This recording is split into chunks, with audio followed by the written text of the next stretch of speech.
Hello everyone, welcome to another episode of Music of the Week. I don't really have a lot I want to self-promote really, so I'm not really going to waste time doing that. But thank you to everyone who watched the stream for Locked and Loaded, and to everyone who watched the video I posted the other day about the passing of my cat Hero.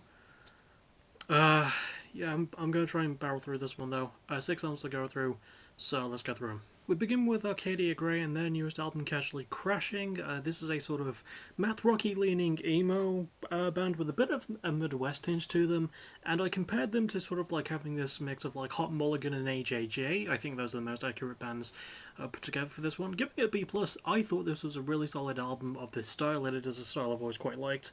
I thought the instrumentation was really, really good. I did like the raw handle of the production, and while it did take me some time to get used to the vocalist, he did grow on me, you know. I don't want to assume anything.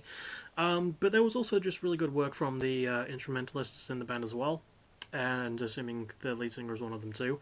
I think my main problem is some of the structuring is a little bit weird. I do feel like it could have leaned more into itself, which is weird because like it's got this experimental thing already.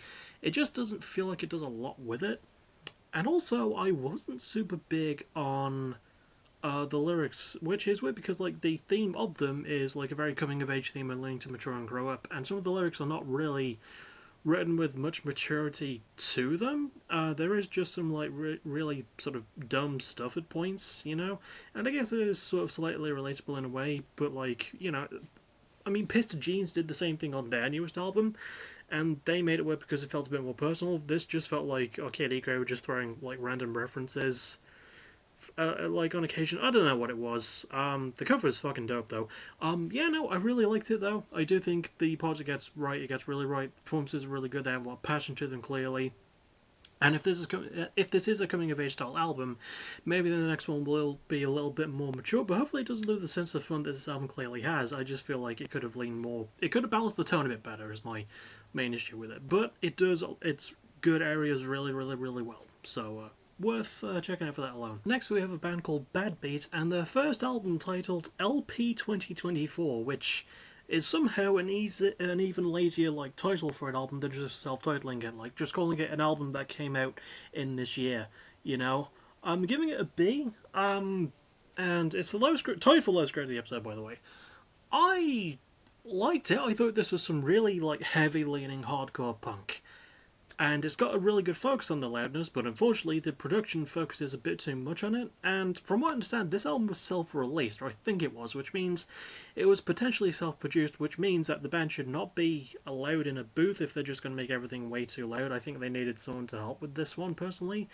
And also the structuring feels like it's way too short. It's a very short album. Like, it's got 16 odd songs. It's only just over 13 and a half minutes. It's not a long set at all. It's one of the I think it's got to be the shortest like album I've covered this year. You know, it's shorter than most EPs I've listened to. I feel like I said that each time I come across a really short album. I think it's got like a good punk edge to it, and I think the bands have really good performances, especially whoever the lead vocalist is. They do an awesome job.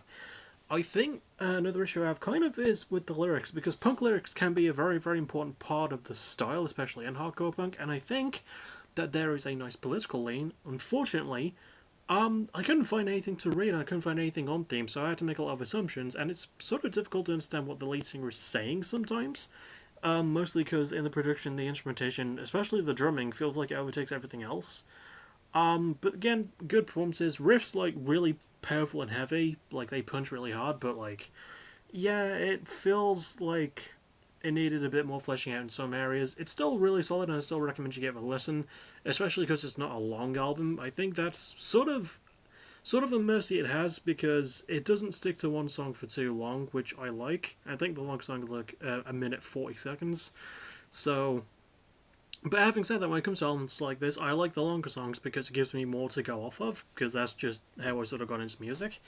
But yeah, still a solid enough recommendation for a debut. It does have some kinks on it, but I will give them the benefit of the doubt since it is their debut. But yeah, not without itches, but still recommend if you just want a really good heavy leaning hardcore punk. Next we have Dealer with, I think what is their first album, I could be wrong, titled New Order of Mine. Dealer are a band from Australia, and they're sort of a supergroup because one of the main members is actually a former member of another Australian new metalcore band named Alpha Wolf. You might have heard of them. I have. They're pretty good. I'm giving this one also a B. And I thought, like, I think I've got the same problems with this as I had with Bad Beats album. I think it's got really passionate performances to it, and I think it's got a really good heaviness. I will say this album's a lot more chaotic, but I like that it leans into it. But also, even though it does do that, it doesn't veer outside of its comfort zone. Like, it sticks to one formula and doesn't really vary it, which is weird because it's got so many people from so many different bands. The drummer Brad Lipset, I don't know the band he's from, he does a really good job. The vocalist does a good job too. I think the production on this is a lot better than it was on Bad Beats album, I will admit. I think this is handled a bit more cleanly.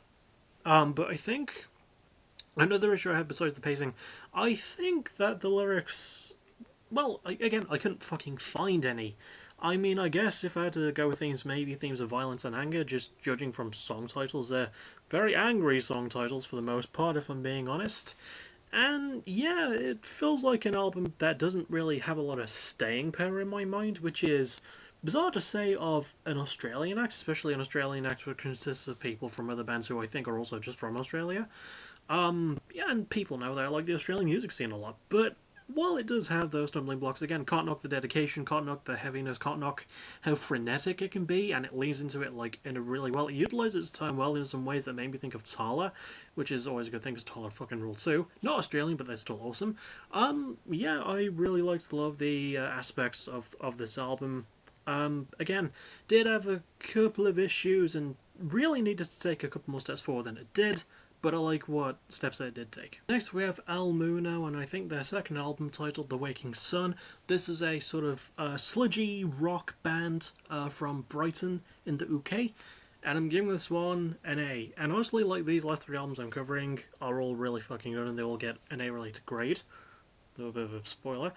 Really enjoyed this one though. Loved the mixing of sounds. Like, there's not just like sludge and rock, there's like noise elements and punk elements and hardcore elements, and they make them all work somehow. They're mad geniuses at this shit.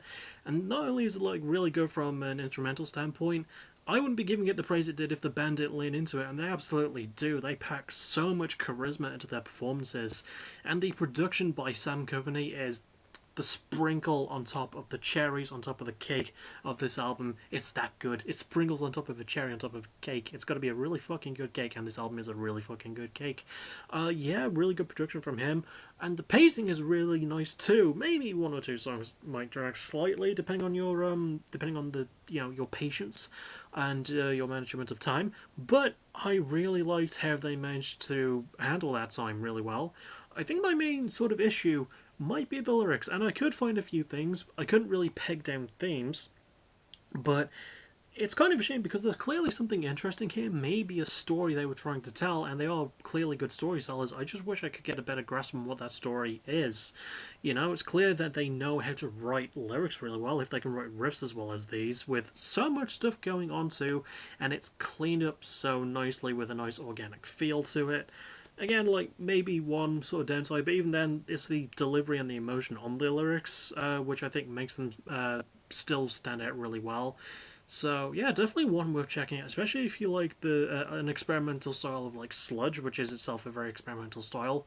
I recommend checking it out. Next up, we have Hot Water Music and their new album Vows. Now, people know what Hot Water Music and love Hot Water Music. I do as well, even though my only album before this was Feel the Void from back in 2022. Although, having said that, given the release of their last three albums before Vows, I'm glad we didn't have to wait until 2027 to get this one, because fucking hell.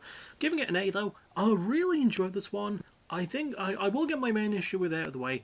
It's not the best pacing-wise. A couple of songs actually drag a bit more than some of the songs in Al Muno's album, and I do think, I was just looking at a Discord notification for some reason there, I do think that the another main issue I sort of have with it is that it doesn't really do anything new for Hot Water Music, which is bizarre for me to say because this is only my second album by them, but also it's Hot Water Music. I don't really mind if they don't really do anything new. I think this album still kicks ass. It's still got the ever-present charisma and charm of Chuck Reagan's vocals. The triple guitar attack is still there.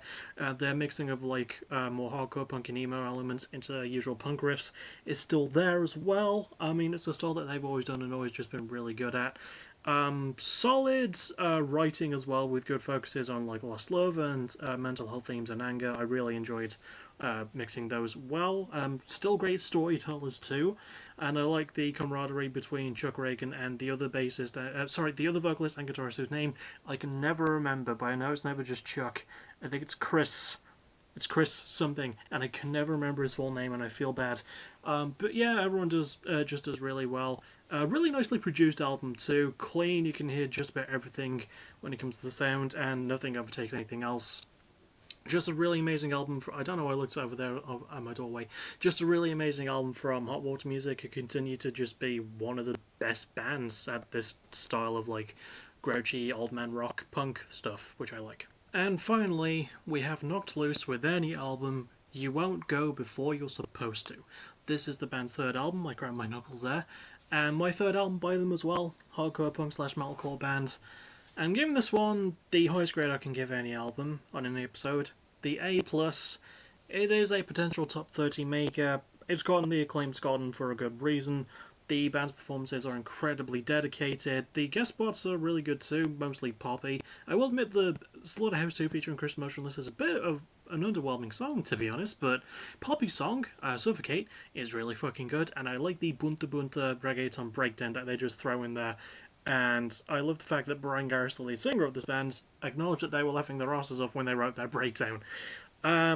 Yeah, no, this band has a rocket strapped to their back from the very beginning. I think that they've just continued to elevate in terms of maturity.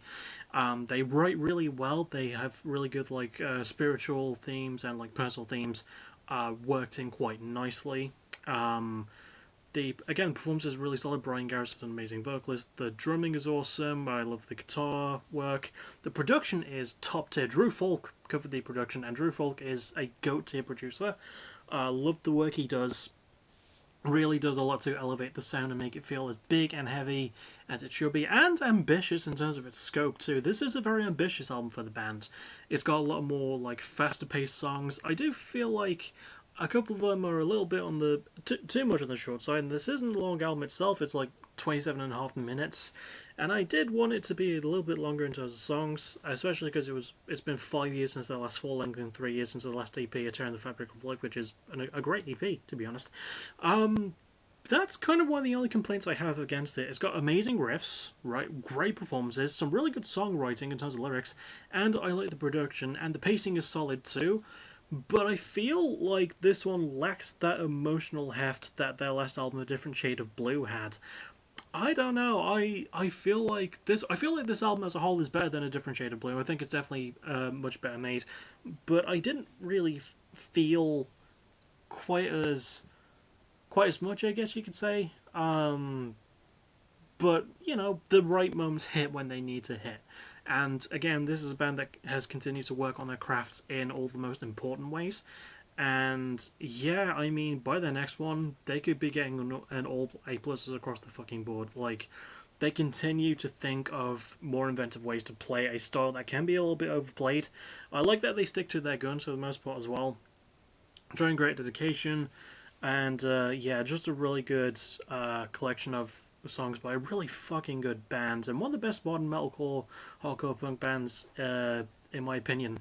And next we do the other bits that people really care about. First, the ranking system. So if I had to go for lowest to highest, I'd probably go with Bad Beat with LP 2024 at the bottom, Dealer with New Order of Mind, Arcadia Grey with Casually Crashing, and then the last three is difficult. I would have to go with Hot Water Music with those, El Muna with The Waking Sun, and at the top, Knocked Loose with You Won't Go Before You're Supposed To.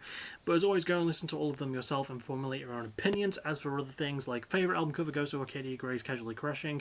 I just really like how it looks. It looks like an explosion on a storyboard art thing. Because you're seeing the album cover, you saw it earlier in the video. But yeah, I just really like it. My favourite song does go to Hot Water Music's Bury Us All from Vows. I just really liked how it was. Sit and Mourn from You Won't Go Before You're Supposed To is a close second, but I really just got more enjoyment out of Bury Us All. I really like the theme and the emotional heft to it, and Chuck Ragan's vocal performance on that is really, really good too. And that'll be it do for me. Next thing you'll see me for will be tomorrow, the return show after Locked and Loaded. And I will be trying to put out a vlog tomorrow. I won't be doing a reaction. I want to try and do reactions exclusively on Saturdays, actually. We'll see what happens, but I do have a vlog I want to put out tomorrow, maybe? I don't know. I do think I'm going to be quite busy over the weekend, because if I want to do a vlog tomorrow, a reaction on Saturday, and there's possibly going to be a Fight the Night coverage on Sunday as well, because there's a card this weekend. But if there's not, I will do the next Catch Up Case episode, because then, I don't know. I don't know if I want to do the vlog tomorrow or on Monday. Well, I'll come up with a way, but I'll see you all tomorrow night for the return show of Locked and Loaded, and the last retro shows before we switch to 2K24. So that's going to be a lot of fun, and I'll see you all tomorrow for that. As always, thank you for watching, you're awesome. Bye-bye.